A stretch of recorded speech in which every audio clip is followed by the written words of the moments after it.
আসসালামু আলাইকুম। আমি এখন বানাবো ঢাকাই চিজ অথবা দেশি পনির। যেই পনিরগুলো আমরা সাধারণত রাস্তাঘাটে হকার টকার বিভিন্ন জায়গা থেকে কিনে খাই সেটা। এটার একটা জিনিস হচ্ছে এটা অনেকটা মোজারেলা চিজের মতোই। এটা দিয়ে কিন্তু আপনারা রান্না করতে পারবেন না, কিন্তু জানেন ঢাকাই পনির আমরা যারা খাই তারা ঢাকাই পনিরটা চিনি। মোজারেলা চিজের মতো নর্মাল রান্নায় ব্যবহার করা যায় না, কিন্তু এমনি খাওয়া যায়, কিংবা চিজ টিজ এই টাইপের পিজা টিজা এই টাইপের কোনো কিছুর মধ্যে দেওয়া যায়। আর ইন্ডিয়ান যারা আছেন, ইন্ডিয়ায় যে পনিরটা আপনারা ব্যবহার করেন সেটা অ্যাকচুয়ালি পনির না, সেটা বাংলাদেশে আমরা ওকে ছানা বলি। কারণ ছানাটাই আপনারা একসাথে চেপে চুপে কোনো মতে কেটে পেটে একটা চারকোনাচে শেপ করে ওটাকে পনির হয়ে যায়। কিন্তু কথা হচ্ছে যে আমাদের ঢাকার পনির আর ওই পনিরের মধ্যে অনেক পার্থক্য আছে। তো যাই হোক, যারা বাংলাদেশের ঢাকার এই পনিরগুলো এই যে গোল গোল এরকম যা দেখতেছেন ভিতরে ছিদ্র ছিদ্র, এগুলা পছন্দ করেন তারা দেখে নিতে পারেন কেমন করে এই পনিরটা আপনারা ইচ্ছা করলে ঘরেই খুব সহজে তৈরি করে নিতে পারবেন। আমি দুইবার চেষ্টা করে এটা বানাইছি। দুইবার চেষ্টা করে মানে একবার করছি আমি সরাসরি গরুর দোয়ানো দুধ দিয়ে, আর একটা প্যাকেটের দুধ দিয়ে।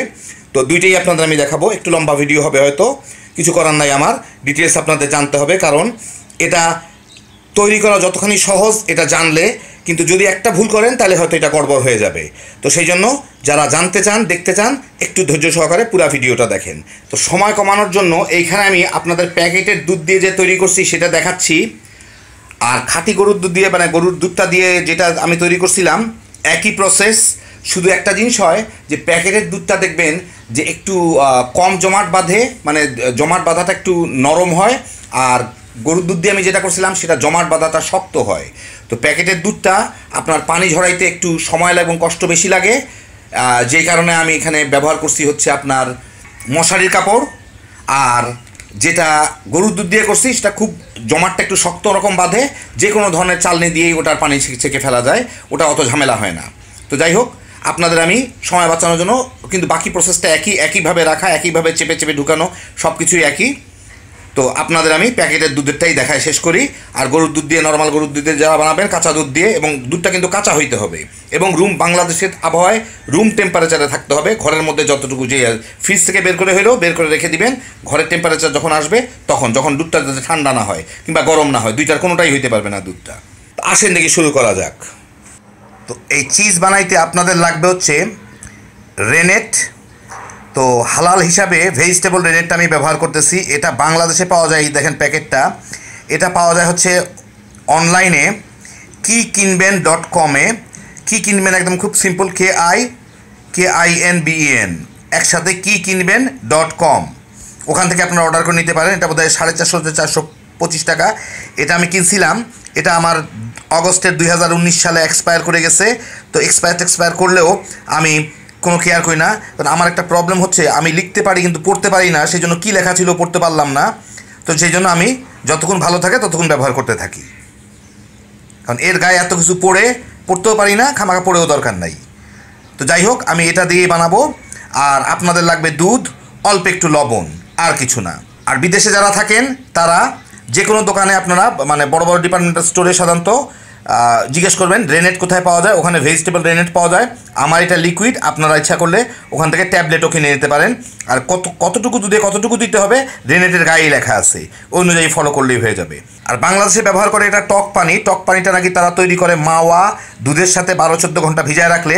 তো এখন মাওয়া দুই রকমের আছে, প্রথম হচ্ছে অরিজিনাল মাওয়া, আরেকটা হচ্ছে যেই মাওয়াটা আমরা নিজেরা তৈরি করি গুঁড়া দুধ আর ঘি দিয়ে। আমি কনফিউজ ছিলাম যে কোনটা ভিজাবো, তো সেই জন্য আমি মাওয়াটাওয়ায় যাই নাই। যদি কেউ টক পানি তৈরি করার সিস্টেম জানেন করে নিতে পারেন, নাহলে এই ভেজিটেবল রেনেট দিয়ে আপনারা চালায় নিতে পারেন। আর যারা হালাল টালাল কেয়ার করেন না তারা যে কোনো রেনেট ব্যবহার করতে পারবেন। তো আসেন দেখি শুরু করা যাক। আমি এখানে 5 লিটার দুধ নিচ্ছি, আমি প্যাকেটের দুধ নিচ্ছি। আমি এই ফার্ম ফ্রেশটা ব্যবহার করি, এইটার ছানা দই দুইটাই খুব ভালো জমে, সেই জন্য আমি এটা নিচ্ছি। এটা এখন রুম টেম্পারেচারে আছে, আমাদের বাংলাদেশের যা নর্মাল তাপমাত্রা তাতে আছে, কোনো গরমও না ঠান্ডাও না। এর মধ্যে আমি প্রায় 2 চা চামচের মতো লবণ দিব, 2 কি 3 চা চামচের মতো লবণ দিয়ে অসুবিধা নাই। আর এতে আমার দিতে হবে টক পানি কিংবা রেনেট। তো আমি সেখান থেকে প্রায় 1.5 চা চামচ দেওয়ার কথা, এটা 2 চা চামচের একটা মেজারমেন্ট। আমি এখান থেকে 1.25 চা চামচের মতো রেনেট দিলাম। রেনেট দিয়ে এটাকে নেড়ে মিশায়, লবণটাও গলে যাবে, মানে মিশে যাবে এই ফাঁকে। এখন আমি রোদ দেখতে পাচ্ছেন আপনারা, এটা পড়ছে আমার জানলা দিয়ে রোদ আসে। এইটাকে আমি এখান থেকে নামায় একটু ছায়া জায়গায় ঘন্টা 2-1-এর জন্য রেখে দিব, যাতে কোনো নাড়ানাড়ি না করতে হয়। ইনশাল্লাহ তার মধ্যেই এটা জমে যাবে। তো আমি এটাকে ঢাকনা দিয়ে ঢেকে আমি এটাকে নামায় একটা ছায়া জায়গায় রেখে দিব, যাতে এটা জমে যায়। 2 ঘন্টা মিনিমাম রাখবো। ঘন্টা 2-1-এর মধ্যে এটা জমে গেছে, কিন্তু আমি 3-4 ঘন্টা পরে খুললাম। আজকে শুক্রবার, জুম্মার দিন নামাজ ছিল। এই যে দেখেন মোটামুটি জমে গেছে। বুঝবেন কেমন করে? এই যে দেখেন আমি এটা কাটতেছি, এটা কেটে কেটে যাচ্ছে, একটু তখনই বোঝা যায়। একদম তলা পর্যন্ত কেটে নিতে হবে এটাকে। আরও যেভাবে খুশি কাটা যায়, কারণ এটাকে ছোট ছোট টুকরা করে নিতে হবে, যাতে এর পানিগুলা বাইর হয়ে যায়। এই যে দেখেন, এই যে দেখেন দইয়ের মতো ভেঙে ভেঙে গেছে। যে এখন এটা পানি ছেড়ে দিবে, ছানার মতো পানি বাইর হয়ে যাবে এটার মধ্যে থেকে।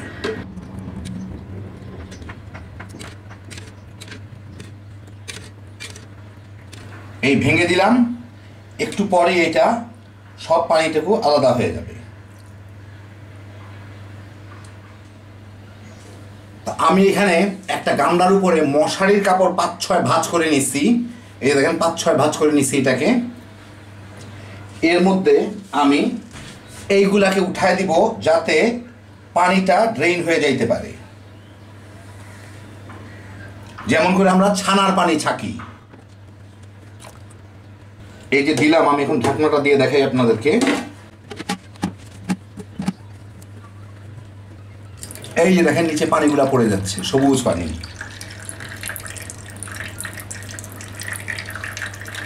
এইভাবে আমি পুরাটাকে উঠায় ড্রেন করে নিব।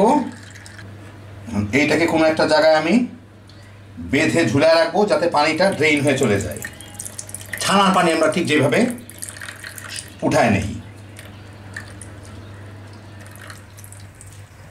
এই যে দেখেন আমি রান্নাঘরের কলের সাথে এটাকে বেঁধে রাখছি। বেঁধে রাখার ফলে এই যে নিচে পানিগুলা টপটপ করে পড়ে জমতেছে। তো এখানে এইভাবে রাখবো যতক্ষণ পর্যন্ত এইটার পুরা পানিটা, মানে অধিকাংশ পানি ঝরে না যায়। এটা অল্প একটু হয়ে যাবে, এখনও ভিতরে প্রচুর পানি আছে। ওই পানিগুলা চলে যাক, চলে গেলেই মোটামুটিভাবে এটা একটু শক্ত শক্ত হয়ে যাবে। তখন আমি এটাকে ছাঁচের মধ্যে ভরবো। তো এইভাবে কলের উপরে আমি এটা বেঁধে রাখছি, এরকম করে সবগুলার পানি ঝরায় নেব আমি। তো পানি ঝরায় নেওয়ার পরে এই হইলো আমার ছানা। একটু বেশি হয়েছে তুলনামূলক, কারণ এর মধ্যে অনেক পানি আছে। তো এখন আমি যেটা করব সেটা হচ্ছে, একটা প্লেটের উপরে আমি এই ধরনের একটা ছোট ঝাঁঝরি টাইপের যেগুলো আছে সেগুলো একটা দিব। দিয়ে এই ছানাটুকুকে আমি এটার মধ্যে দেই। দিয়ে আমি এটাকে অনেক বেশি হইলো, যাই হোক, তারপরে একটু চেপে চেপে চতুর্দিকে ছড়ায় দিব। এর আগে আমি যে খাঁটি দুধ দিয়ে বানাইছিলাম, মানে এটাও খাঁটি ধরতেছি আমি, কথার কথা প্যাকেটের দুধ, আমি যে গরুর দুধ দিয়ে বানাইছিলাম ওইটার ছানা কিন্তু এর অর্ধেক হয়েছিল।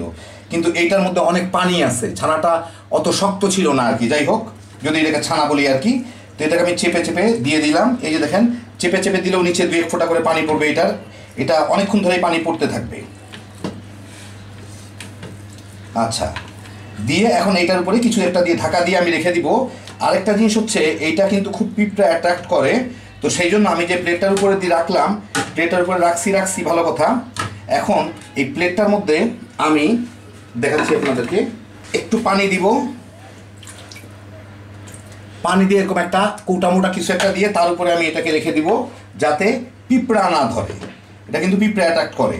তো যাই হোক, আমি এটাকে রেখে দিব এইভাবে, উপরে কিছু একটা দিয়ে ঢেকে রেখে দিব। কোনো কিছু একটা প্লেট কিছু একটা দিয়ে ঢেকে রাখলেই হলো। তো প্রায় 10 থেকে 12 ঘন্টা আমি এইভাবে রেখে দিব। ফ্রিজে না, বাইরেই থাকবে এটা, কোনো কিছু না। আর এখানে কিন্তু মানে ছানার পানি কিন্তু ধীরে ধীরে টপটপ করে, যে দেখেন অলরেডি কিছু পানি জমেও গেছে। তো এরকম পানি টপটপ করে পড়তে থাকবে। আর কিছুক্ষণ পরে, আমি জানি না এর আগেরটা, কিছুক্ষণ পরে এইটা বেশ ভিতর থেকে ঢুসঢাস করে ফুলে, ঢুসঢাস না শব্দ হয় না, কিন্তু কথা হচ্ছে যে বেশ ফুলে ডবল হয়ে যাওয়ার কথা। তো এটা ডবল হলে বোধহয় এর উপরে চলে আসবে, যেই কারণে ভিতরে ওই ছিদ্রগুলো হয়। তো যাই হোক, আমি এটাকে রেখে দিয়ে দেখি যে প্যাকেটের দুধে কীরকম হয়। আর গরুর দুধের বানানোটা তো আমার কাছে আছেই। তো এই যে দেখেন, সারা রাত রাখার পরে এটা হইলো আমার প্যাকেটের দুধ দিয়ে যেটা বানাইছিলাম, একটা জিনিস আপনাদের বলি, এটা একটু চাপ দিলে এখন দেখতে পাবেন, আপনারা বুঝতেছেন না, এটা একটু ফুলে ফুলে যায়। চাপ দিলে ভিতর থেকে বেশ পরপর করে শব্দ হয়, মানে ভিতরে অল্প অল্প বাতাসের বাবল আছে আর প্রচুর পানি বের হয়। তো চিন্তার কোনো কারণ নাই, এমন একটা জায়গায় রাখতে হবে যাতে পানিগুলো ঝরে পড়ে যায়। যাই হোক, সারা রাত রাখার পরে আমি আপনাদের এটা এখন একটা প্লেটের মধ্যে ঢেলে দেখাই। প্রথম দিকে এটা কিন্তু কোনো চিজের পনিরের কোনো গন্ধ আসে না, কিন্তু পরের দিকে ধীরে ধীরে এটার মধ্যে চিজের একটা ফ্লেভার আসতে থাকে। এই পড়লো, এই যে দেখেন, এইটা হয়েছে এরকম। এখন লবণ টবণ মাখার আগে আপনাদের আমি এই যে দেখেন, চতুর্দিকে দেখেন, আমার ছাঁচ যেরকম ছিল সেরকমই হবে, এর বেশি কোনো কিছু হবে না। এইদিকে আবার কি একটু ময়লার মতো লাগছে, যাই হোক ঘুরে দেখাই। এখন আপনাদের আমি একটু এটা কেটে দেখাই। আমি আগে ছোটোটার উপরে নিয়ে নিই, দেখতে সুন্দর লাগবে।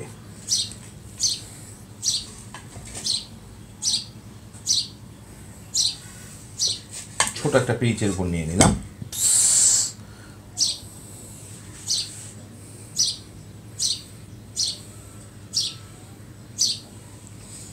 এখন বিসমিল্লাহ বলে কাটি, দেখি ভিতরটা কীরকম। আমি নিজেও কাটি নাই আগেরটাও, তো এইটা কেটে দেখি কি অবস্থা।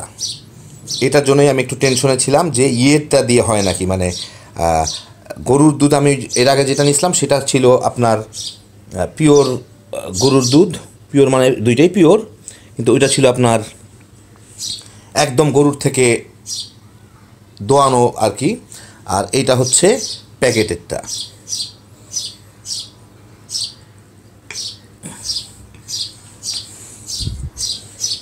এখন ভিতরে যেরকম, এই দেখেন এক্স্যাক্টলি দোকানের পনিরের মতো।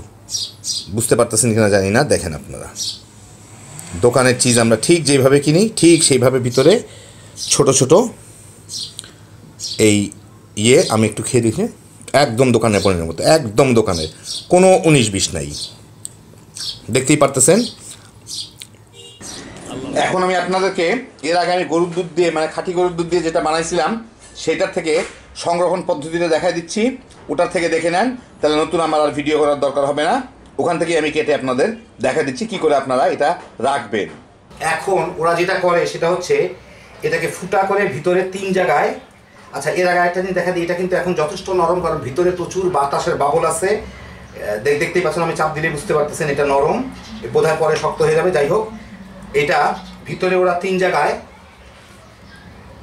লবণ ঢুকায়। তো আমি কাঠের চটা আমার ওরকম নাই, তবু একটা কোনো মতো বানায় নিলাম আর কি।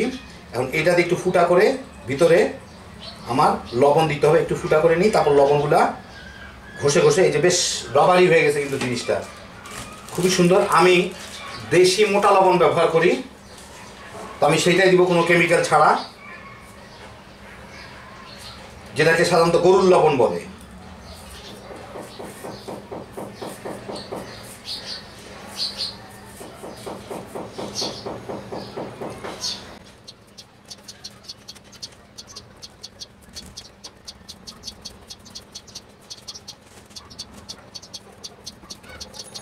হয়ে গেল আমার লবণ দেওয়া। এখন এর উপর একটু লবণ মেখে নিয়ে এটা একটা প্যাকেটে ভরে রেখে দিতে হবে। আমি একটু লবণ ছড়াই, মেখে নিই, তাইলে এটা বাইরে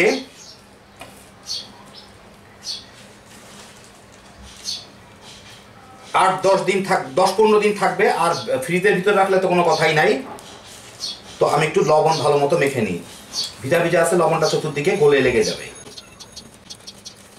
এইটা হচ্ছে গরুর কাঁচা দুধ দিয়ে যেটা বানানো, আর একটা হচ্ছে গরুর প্যাকেটের দুধ দিয়ে যেটা বানানো, সেইটা এর মধ্যে হইতে থাকবে। আর এটা তো হয়ে গেল। এখন আমি এটাকে লবণ মেখে নিলাম, মোটাই ভালো মতোই মাখা হয়ে গেছে। এখন আমি এরকম একটা প্লাস্টিকের প্যাকেটের মধ্যে ভরে এটাকে রেখে দিব, বাইরেই রেখে দেবো, ভিতরে না, ফ্রিজ কোথাও না, বাইরেই রেখে দিব। অন্য একটা কিছুর উপর রাখি, এটার মধ্যে দুনিয়ার লবণ টবণ পড়ে গেছে। তারপরে কতক্ষণ পরে এখন আমি আপনাদের এই ঢাকাই চিজের একটা বৈশিষ্ট্য থাকে সেটা দেখাচ্ছি। সেটা হচ্ছে এটা অনেকটা মোজারেলা চিজের মতো হয়। তো চিজ বানায় আমি আজকে যেটা বানাইলাম সেইটাতে হবে না। তো গতকালকে আমি যেটা বানাইছিলাম, লবণ মাখায় রাখছিলাম, যেটা প্যাকেটের মধ্যে ভরে, ওইটার থেকে আমি একটু কেটে আপনাদের এখানে আমি এই তাওয়াটা গরম করে তারপরে ওর মধ্যে আমি দেখাচ্ছি, তাহলেই বুঝতে পারবেন।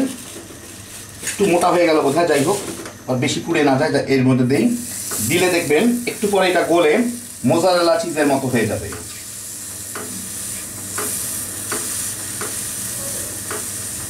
এটা কিন্তু লবণ দেওয়া, এটাই আগে বলে দিচ্ছি। এই যে দেখেন গলতেছে, গলে পুরোটা গলুক।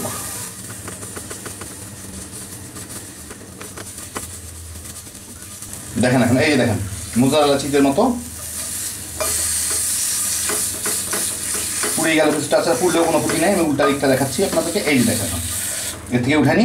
এখন এই যে দেখেন টানলে, ওমা, এই দেখেন টানলে এটা মোজারেলা চিজের মতো লম্বা হইতে থাকে। সেজন্য এটা ইন্ডিয়ানদের রান্নার যে চিজগুলো আছে সেরকম হবে না, ওই রান্নায় ব্যবহার করা যাবে না। এটা পিজা কিংবা আপনার যদি রুটি টুটিতে লাগায় খাইতে চান সেই অনুযায়ী খাইতে পারবেন। আর একটু গরম করে নিয়ে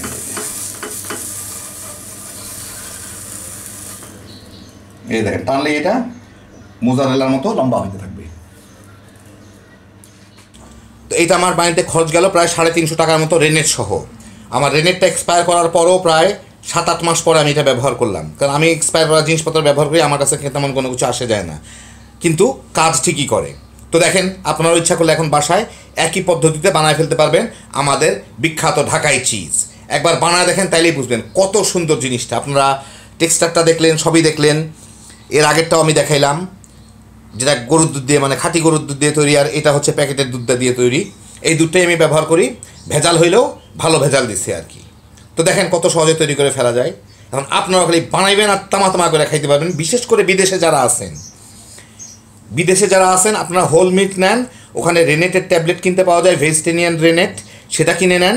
বাস ওই অনুযায়ী করে আমি ঠিক যেভাবে করলাম সেভাবে আপনারা করে দেখেন, ঢাকাই চিজটা আরামে খেয়ে আপনারা ওখানে বানিয়ে নিতে পারবেন। দেশকে আর মিস করার কিছু নাই, হ্যাপি জোশের একটা আইটেম। খালি বানাইবেন আর তামা করে খাইবেন। আল্লাহ আপনাদের সবাইকে ভালো রাখুন। ইনশাল্লাহ আবার দেখা হবে। আল্লাহ হাফিজ।